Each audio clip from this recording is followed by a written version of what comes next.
অসমীয়া সংগীত জগতৰ সৰ্বশ্ৰেষ্ঠ নক্ষত্ৰ কোটি কোটি হৃদয়ৰ গৰ্ব জুবিন গাৰ্গ 1972 চনৰ 18 নৱেম্বৰত তেজপুৰত জন্মগ্ৰহণ কৰা এই প্ৰতিভাধৰ কেৱল এজন গায়ক নহয়, সংগীতকাৰ, কবি, অভিনেতা আৰু অসমীয়া সংস্কৃতিৰ এক প্ৰতীক। অসমীয়া সংগীতৰ পৰা আৰম্ভ কৰি বলিউডলৈ যাত্ৰা, য়া আলী গানটোৱে তেওঁক ৰাষ্ট্ৰীয় স্তৰত জনপ্ৰিয় কৰি তুলিলে।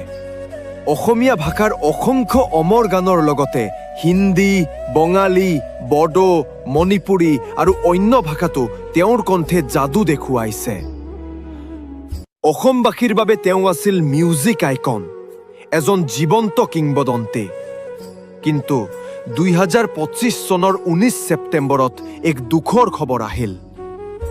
ছিংগাপুৰত এক উৎসৱত অংশ ল'বলৈ গৈ জুবিন গাৰ্গ স্কুবা ডাইভিঙৰ সময়ত দুৰ্ঘটনাত পৰিল।